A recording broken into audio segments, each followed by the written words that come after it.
कर्म चक्र। हालांकि यात्री की बजाय चालक बनने के लिए आपको कर्म तंत्र कैसे काम करता है, इसके कुछ बुनियादी नियमों को जानना होगा। आइए एक बुनियादी गलतफहमी को दूर करके शुरुआत करें।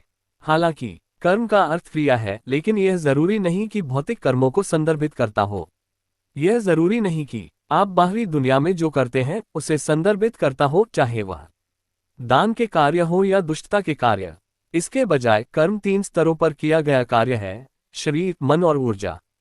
इन 3 स्तरों पर आप जो कुछ भी करते हैं वह आप पर एक निश्चित प्रभाव या छाप छोड़ता है। इसका क्या मतलब है? ये बिल्कुल सरल है। आपकी 5 इंद्रियां आपके जीवन के हर पल बाहरी दुनिया से आंकड़े एकत्र कर रही हैं। आप सचमुच हर पल उत्तेजनाओं से घिरे रहते हैं।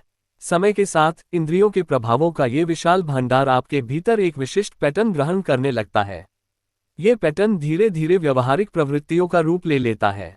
प्रवृत्तियों का एक समूह समय के साथ दृढ़ होकर उस रूप में परिवर्तित हो जाता है जिसे आप अपना व्यक्तित्व कहते हैं या जिसे आप अपना वास्तविक स्वरूप मानते हैं। यह विपरीत रूप से भी काम करता है। आपका मन आपके आसपास की दुनिया को अनुभव करने के तरीके को आकार देता है। यह आपका कर्म बन जाता है, जीवन के प्रति एक अभिविन्यास जिसे आपने सापेक्ष अज्ञानता में अपने लिए बनाया है। आपको पता नहीं होता कि ये प्रवृत्तियां कैसे विकसित होती हैं, लेकिन जिसे आप स्वयं मानते हैं वह केवल आदतों, पूर्वाग्रहों और प्रवृत्तियों का एक संचय है जो आपने समय के साथ इस प्रक्रिया के प्रति सचेत हुए बिना अर्जित किया है।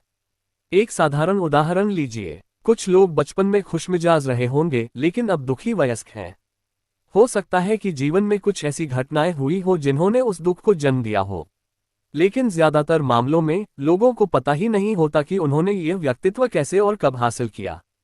अगर उन्होंने अपना व्यक्तित्व सचेतन रूप से गढ़ा होता तो वे खुद को बिल्कुल अलग ढंग से गढ़ते, लेकिन रास्ते में कहीं न कहीं अपनी बिना जांची परखी प्रतिक्रियाओं और प्रवृत्तियों के निर्देशों का पालन करते हुए लगातार दुख उनकी पहचान बन गया। दूसरे शब्दों में, कर्म उस पुराने सॉफ्टवेयर की तरह है जिसे आपने अनजाने में अपने लिए लिखा है, और जाहिर है आप इसे रोजाना अपडेट करते रहते हैं।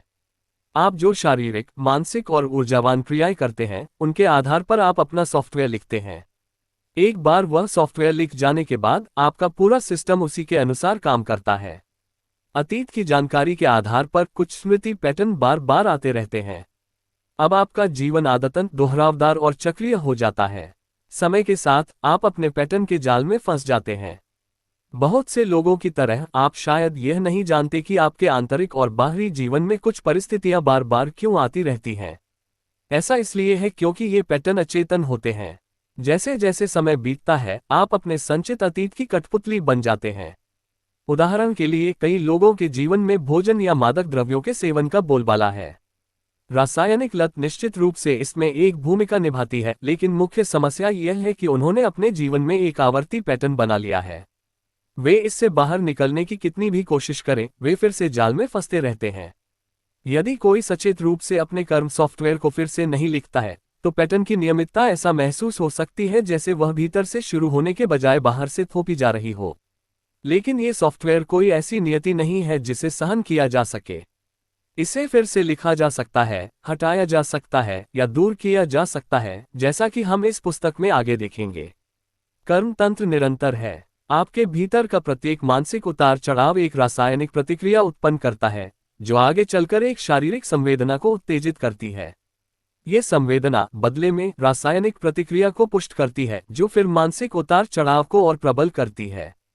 समय के साथ आपका रसायन विज्ञान संवेदी और मानसिक उत्तेजनाओं के प्रति अचेतन प्रतिक्रियाओं की एक श्रृंखला द्वारा निर्धारित होता है।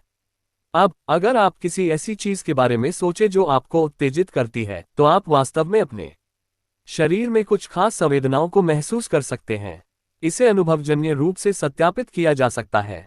अब हम जानते हैं कि मनुष्य एक मनोदैहिक जीव है। मन में जो कुछ भी घटित होता है वह तुरंत एक रासायनिक प्रक्रिया के रूप में शरीर पर अंकित हो जाता है। उदाहरण के लिए, अगर आप पहाड़ों के बारे में सोचते हैं तो आपकी रासायनिक संरचना एक तरह से प्रतिक्रिया करेगी। अगर आप बाघों के बारे में सोचते हैं तो ये दूसरी तरह से प्रतिक्रिया करेगी। इसलिए हर सूक्ष्म मानसिक उतार चढ़ाव के लिए एक खास तरह की रासायनिक प्रतिक्रिया और संवेदना होती है। जब तक संवेदनाएं तीव्र न हो जाएं, आपको शायद इसका एहसास भी न हो। ये सभी संवेदनाएं दर्ज होती हैं और समय के साथ आपके अचेतन मन का खाका बन जाती हैं। इसलिए आप उन स्तरों पर कर्म स्मृतियों का एक जीवंत भंडार हैं जिनके बारे में आपको पता नहीं है। आजकल शोध से पता चला है कि मनोवैज्ञानिक और भावनात्मक आघात मानसिक और शारीरिक स्वास्थ्य समस्याओं के जोखिम को बढ़ा सकते हैं। हमें बताया जाता है कि मानसिक तनाव हृदय संबंधी समस्याओं का कारण बन सकता है। ये सब कुछ नया नहीं है। लोग हमेशा से जानते थे कि अगर आप मनोवैज्ञानिक उथल-पुथल से गुजरते हैं तो आपका दिल टूट जाएगा। ये सब इसलिए होता है क्योंकि लगातार मानसिक और भावनात्मक उतार चढ़ाव के परिणामस्वरूप आपके शरीर का रसायन समय के साथ बदलता रहता है। यह एक दुष्चक्र है। अगर आप अपने मन के आकाश को एक बार छू लेते हैं तो इससे उत्पन्न होने वाली लहरें जीवन भर चलती रहती हैं। मन एक ऐसी प्रक्रिया है जो बिना किसी सहायता के गति पकड़ लेती है। आपने देखा होगा कि जब आप 18 वर्ष के थे तो आप आमतौर पर कठिनाइयों को दरकिनार कर आगे बढ़ने में सक्षम थे। 30 वर्ष की आयु तक ये क्षमता और भी चुनौतीपूर्ण हो जाती थी। 45 वर्ष की आयु तक कई चीजें आपको परेशान करने लगती थीं। और 60 वर्ष की आयु तक आपके लिए खुद को संभालना, अनुकूल बनाना और आगे बढ़ना लगभग असंभव हो जाता है। यह मानसिकता सर्वव्यापी है, आप इसे अपने चारों ओर देख सकते हैं। 18 साल की उम्र में लोग अक्सर अपने भविष्य को लेकर चिंतित रहते हैं। 70 साल की उम्र में, जब उनका अधिकांश जीवन बीत चुका होता है, तब भी वे चिंतित रहते हैं। वे इस क्षेत्र में इतने अनुभवी हो गए हैं कि वे बिना किसी कारण के चिंता करते हैं। ऐसा इसलिए है क्योंकि मानसिक उतार चढ़ाव से लेकर रासायनिक प्रतिक्रिया और फिर संवेदना, जो फिर एक रासायनिक प्रतिक्रिया उत्पन्न करती है जो फिर से मानसिक उतार चढ़ाव की ओर ले जाती है, का चक्र गति पकड़ चुका है। समय के साथ इसका कोशिकीय और आनुवंशिक स्मृति के साथ साथ ऊर्जा तंत्र पर भी संचयी प्रभाव पड़ता है। अचेतन मन इसलिए कर्म स्मृति का एक विशाल पुस्तकालय है। यदि आप सचेतन रूप से इसका अध्ययन करें तो आपको ये जानकारी बहुत उपयोगी लगेगी। समस्या यह है कि यह हर समय आपकी अनुमति के बिना प्रकट होती रहती है। आप खुद को एक बड़ी गड़बड़ी जैसा महसूस करते हैं क्योंकि आप हर समय अपने मनोवैज्ञानिक कीबोर्ड पर बेतरतीब ढंग से टाइप कर रहे होते हैं।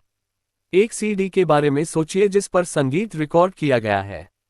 ये डिस्क आपके शरीर की तरह है, चाहे वह शारीरिक हो, मानसिक हो या ऊर्जावान। संगीत आपके शरीर पर दर्ज प्रभाव के समान है। अब संगीत एक कॉम्पैक्ट डिस्क पर बस एक छोटी सी छाप है। लेकिन जब आप सीडी चलाते हैं तो आप डिस्क का अनुभव नहीं करते, आप संगीत का अनुभव करते हैं।